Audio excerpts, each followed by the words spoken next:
Hello, I am Tara from livingonadime.com, and this is my mother. Jill. And this is my mother. Jill. And she is my mother. Why? What do they so everyone think? says, oh, she looks like your sister. She's my mother. My elderly single mother applications for husbands can be sent to our P.O. box. Thanks a lot. All right. You must make $350,000 before you can apply, huh? For that job. So today we are doing Penny Pinch and Mama 500 ways I lived on $500 a month, and we're talking groceries, which also inspired. Well, actually, this came first. Dining on a Dime cookbook, 1,200 ways. Tips and recipes to save on your grocery bill without eating beans and without using coupons and without shopping at warehouse stores and without killing yourself, and it's normal food your family will eat.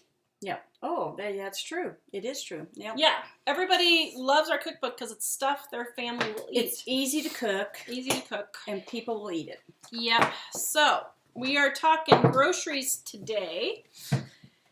And how did you save on groceries, How I Mom? saved on groceries. So, for a little backstory, in case anybody didn't know, my dad left Mom to earn. Mom earned about $500 a month. She still stayed home with us. She worked 3 jobs, working about 60 hours a week.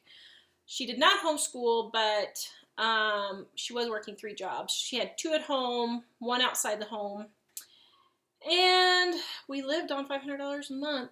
Yeah. And part of that was paying off her debts and stuff, which we haven't got to that section of the story yet in her Penny Pinch and Mama series. But this series, we just kind of are giving the specifics on specific things how she did. So we did utilities, and we've done, what have we done? Toiletries and her schedule and your housing, and we're going to do car and kids and organizing and stuff. So, but today is groceries. Today is groceries, how I saved. Yep. I get that question a lot, too. How did you save on groceries? So how much did you spend on groceries? Do you remember? I don't remember. At one point, when Dad was home, though, I did spend $15 a week. How much do you spend now? I spend about $20 a week. So I yourself? went up. Yeah, so I went up quite a bit. But actually, so yeah, in case you guys didn't hear that, Mom spends $20 a week on her groceries. Yeah. For a single person. Yes. Now, the thing is, it's not complicated. It's just, stop making it complicated, people. You have to buy less. And don't eat so much. But first of all, the first thing I start off right off the bat is we drank nothing but water. Tap water. No bottled milk. Water. No milk. No juice. No pop. Now, that doesn't mean we didn't have milk, but we used the milk and the juice as part of the nutritional food that we needed for the day. We had milk in our cereal, but we didn't just pour a cup of milk and drink it. Yeah. So I love to drink coffee, but I had no coffee.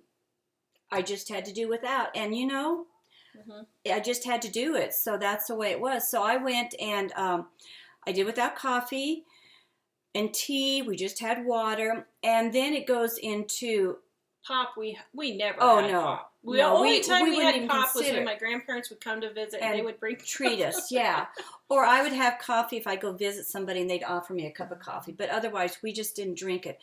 And the thing was, so that took, people don't realize 1/3, and you check your receipt the next time you buy groceries. And look, usually for a month, you may have to do like a couple of weeks receipts. But the average person, 1/3 of the stuff that's on their grocery receipt is something to drink, some kind of a liquid. You do tea, you do sugar to put in the tea, you use creamer and coffee, you use juice to drink, milk to drink, pop to drink, Gatorade, bottled water. You look at your receipt, 1/3, and if you think of that, let's just say you spend $600 a month on groceries. By getting rid of and just drinking nothing but water, you're down to $400 a month instantly. You save that much instantly a month. And take it even more. That's $200 you save a month for 12 months. There's $2,400 that you save just right off the bat doing that. Now, the second thing, what did you?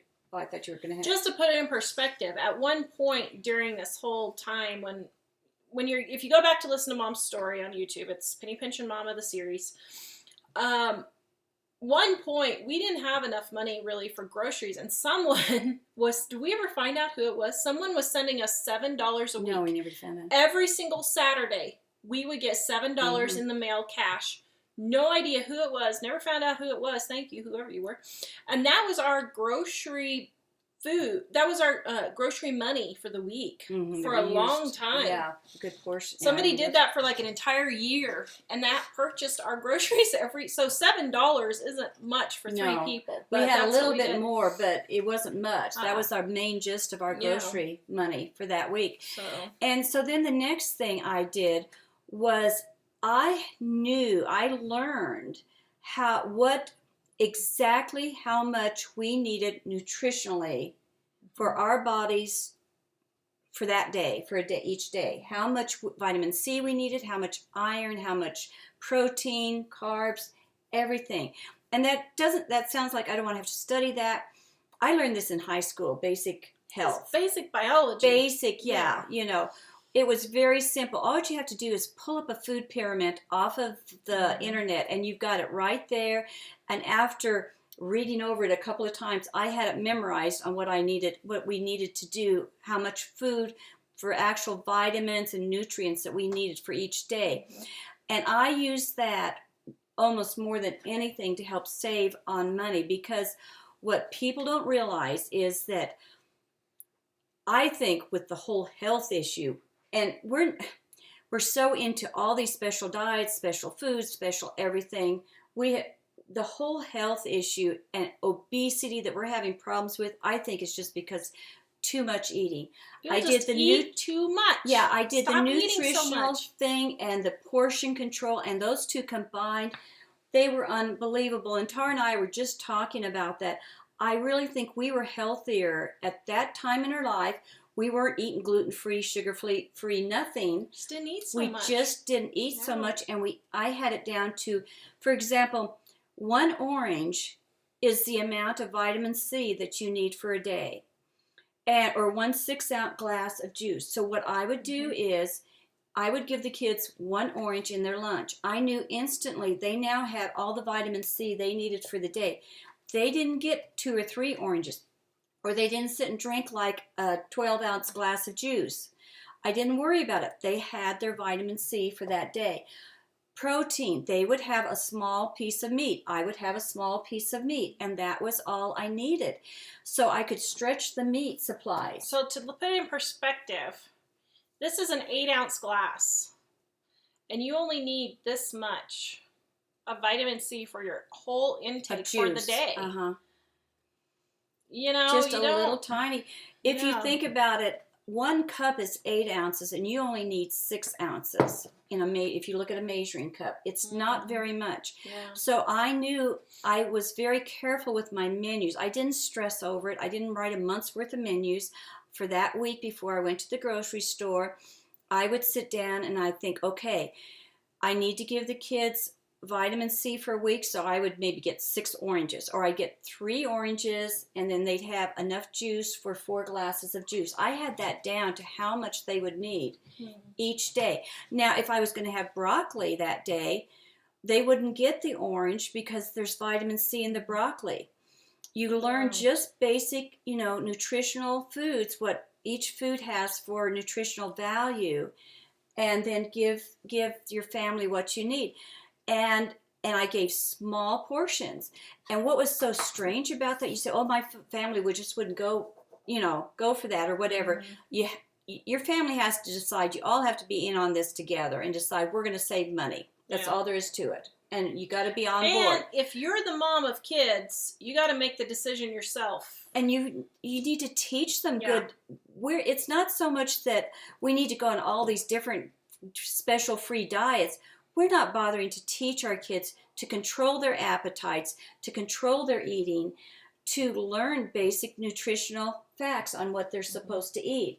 And we really were healthier then than I think any other time in our life. We even had people comment on it. We didn't have colds hardly at all. And I don't even think I bought vitamins, for that. Yeah. So portion control, which means the food, I stretched the food much, much longer. It went, much farther than what a normal, like most people eat 2 to 3 times the portion of meat that they need.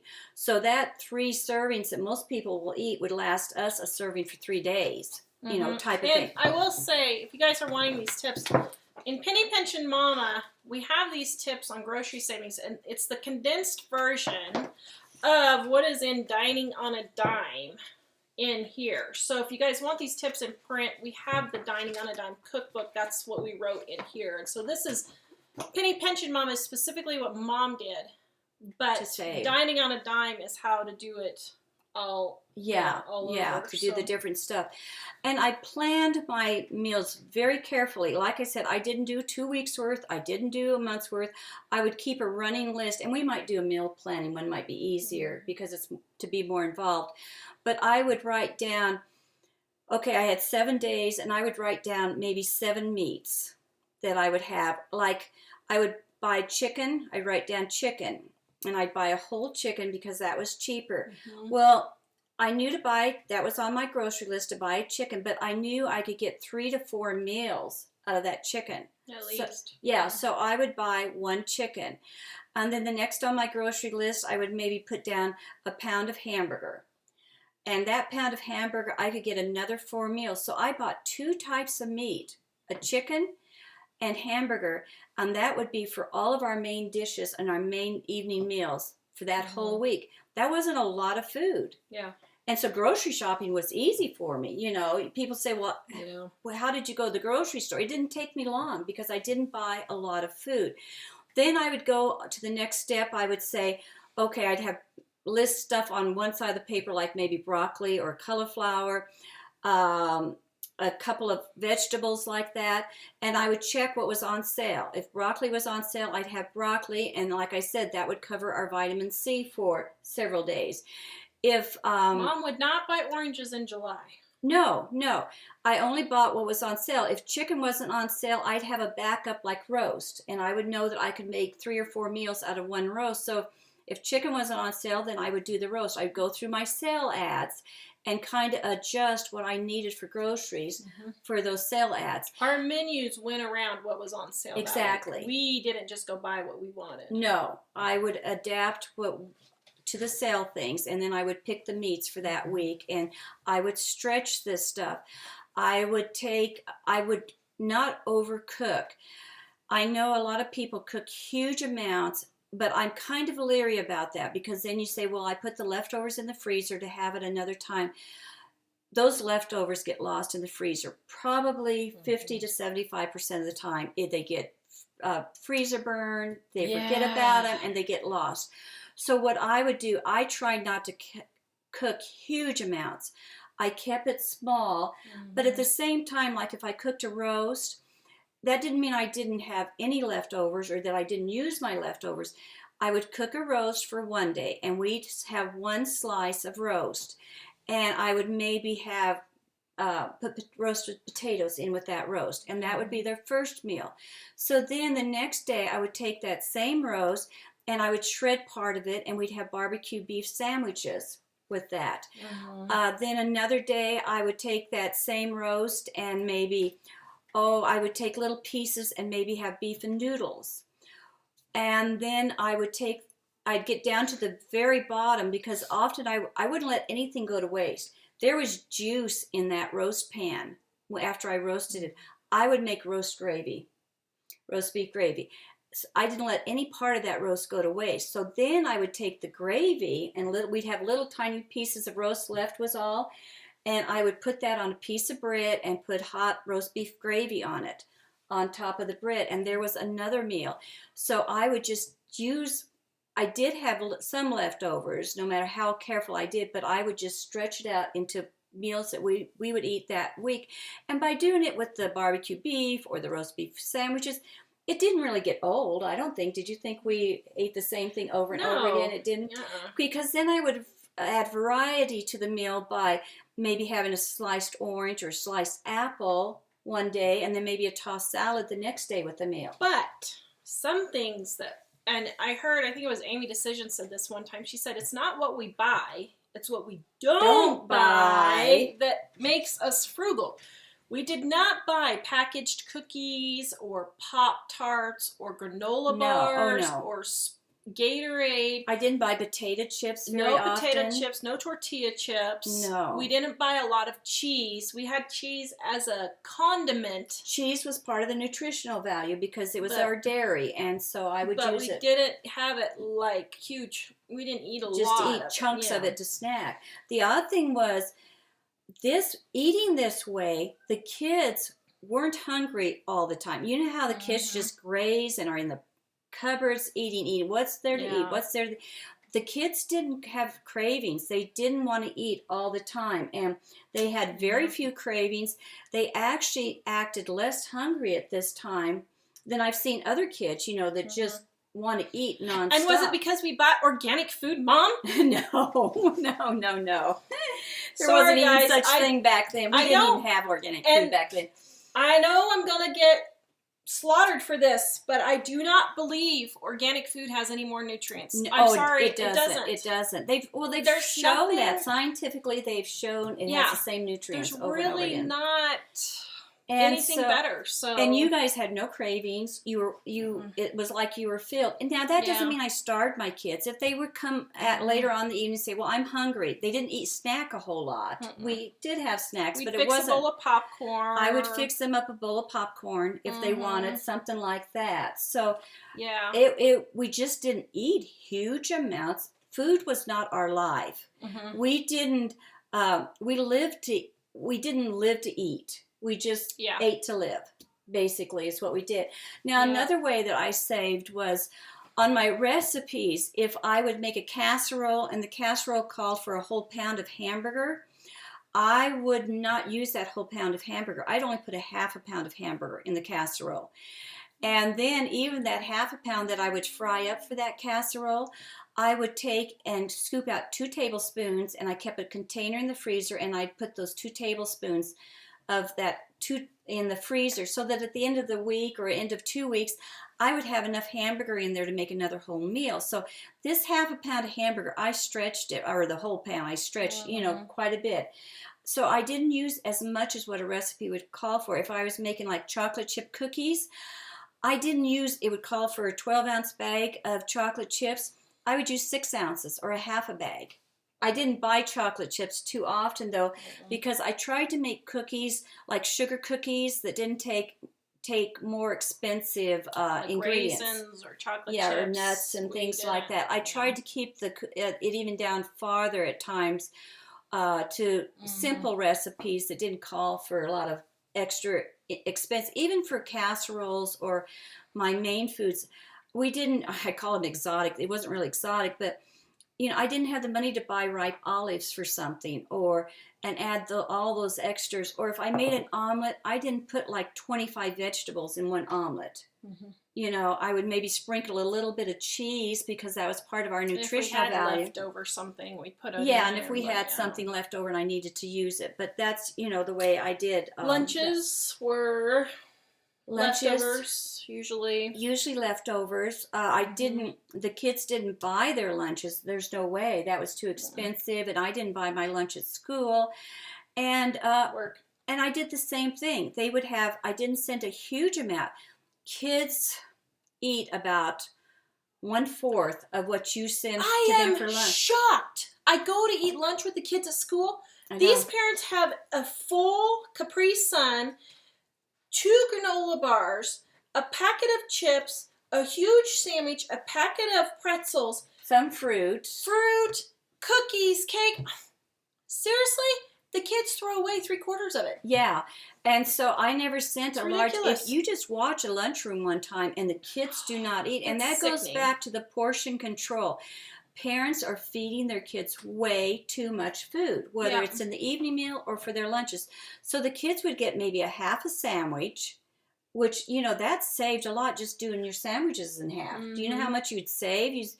I would be able to save, spend half as much on bread and lunch or peanut butter or whatever, a half a sandwich, an apple, and maybe one cookie. Mm-hmm. I would, I'd send a little bag of popcorn, something like that. Yep. But that was extremely big lunch Yep. that I sent you. Yep. And the thing, back to the organics just a little bit. If you are a single mom and you're trying to pay your bills or pay off debt, you cannot be worrying about this stuff. No. Believe me, the micro, macro, whatever nutrients that are in there is not enough for you to be going into debt, for you to not be paying your bills. You got to get your priorities straight here. You've got to realize stress from being in debt is more harmful to your health and your children's health than any of that eating non-organic. Another thing is, like I said, I think it was last night I was talking about this. I said, I would love to have a Mercedes-Benz car for safety, for driving my children around. But I couldn't afford that. I had to drive an old clunker. Now, yes, you would have been safer in one of those, probably, and that would have been great, but I just couldn't do it. If you can't afford this stuff, you should not be buying it. That's the bottom line. And if you're, like Mom was working 60 hours, she did not have the time or the energy to grow a garden. Not to mention her thumb is so black, she couldn't grow gardens. Her life depended on it. Thanks a lot. Well, she's grown tomatoes before now and then, but growing a garden does not really save you that much money. I mean, it's fun, okay, it's fine. But really, by the time you get your soil and your seeds and all this and fertilizers and everything, it's just a pain in the rear, to be perfectly honest. And you can buy food just as cheap here in the United States. So that doesn't need to be top on your list, canning and stuff like that, when you're just trying to survive. Oh, yeah, and I've already figured this out because I was canning before I was trying to save money like this. And it cost me way more to can, especially if I didn't get the fruits for nothing, because I'd have to do sugar or I'd have to add all the vinegar or different stuff into the canning. Yeah. Compared to actually buying canned goods on sale or like someplace like Aldi's or something. So, and that's okay. If you can afford those things, fine. And that's something you want to do. But we're just saying that when you're in survival mode, and we were in survival mode, $500 a month with 2 kids is survival mode. Mm-hmm. And that's the attitude you have to change. You're not going to be in your cushy lifestyle that you were before. So you have to... And we've talked about this before. People think they should still have the same... When they are going through a financial crisis, they think they deserve or they should still have the nice house, the nice cars, and all the best of everything. You can't have the best of everything. Yep. You make the best of what you can afford. So the next thing that we did, and I think if I didn't pass this, was we shopped the discounted bread and meat sections. Did we talk about that? No. I would get a lot, and I would check. I'd learn my grocery store.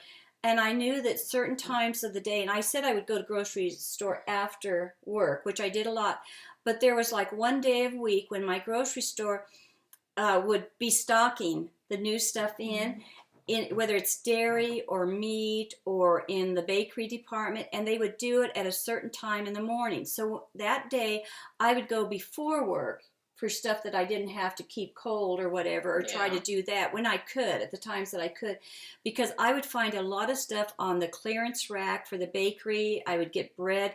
I could get bread for almost nothing. I'll never forget the first time I sent the kids down to buy, for the first time, they were big enough to ride their bikes down to the grocery store by themselves without Mom. And I needed a loaf of bread. And so they took their bikes and they rode, it was 5 blocks away from the house. And I waited and I waited. And I thought, what has happened to them? And I was starting to get a little concerned because this was the first time I'd let them go alone. We didn't have cell phones back then. No, we didn't. And we lived to tell about it. And I didn't know. I thought, okay, what's going on? Do I need to get in the car and go check and find out? Pretty soon they came panting in and they were both laughing and grinning from ear to ear. They were so proud. They said, look what we got. And the silly monkeys, they had gone over that whole grocery store studying. It was just a loaf of bread, but they studied every loaf of bread, the price, and finally they discovered the clearance rack had this loaf of bread on it for nothing, and they were so proud of themselves for getting, that loaf of bread. And that goes back, people say, well, wasn't that abusive to your kids or make them do? They were so proud of themselves. They have never suffered from self-esteem. Trust me, they really have not, because Stuff like that made them feel good about themselves. They learned something. They did something that they thought was right and good, you know. But check, you can get milk on clearance. I get sour cream. I get cottage cheese. I get yogurt. Meats. There's lots of meats that go on clearance. Yeah. And all those types of things. But the main thing is get that menu figured out for just that week. Yeah. And just get a very small amount. Go with the sale ads. And then adjust it if you find stuff on clearance. Does that kind of help a little bit on how we did for groceries? I can't think of what I missed on the groceries. Well, as much as we talk about groceries, I'm sure we'll hit it. All right, so if you want to learn more about grocery savings, get our Dining on a Dime cookbook, 1,200 ways to save on your grocery bill, money-saving tips and recipes, guys. We have the recipes, how to make your own homemade taco seasoning, how to scramble eggs if you don't know how to scramble eggs, how to make mashed potatoes, Bisquick. You know, all that kind of stuff in here so that you can make everything yourself if you need to. This is a great book for missionaries. We also have lists of how to do menu planning and what to do with your leftovers and what to do in the freezers. Like we have our menus right here. Menus for picky eaters, and for quick we dinners. have our herb guide, how to use herbs. We've got our pantry, 3 pages, 4 pages of pantry. Recipes that freeze well. And then we have baking mix and all the recipes here. So it's all in there. It's like a little encyclopedia. You will save the first time you go to grocery store. Yeah. I guarantee it, or I'll give you your money back. So seriously, we've had 3 people ask for money back out of 450,000 copies. Not too bad. Yep. So please visit us at livingonadime.com. You can get Mom's Penny Pinch and Mama for $500. Or the way I've lived on $500. 500 ways I lived on $500. In the description below, and our Dining on a Dime cookbooks, it's at livingonadime.com. Click on the store, and we will see you for our next episode. Bye.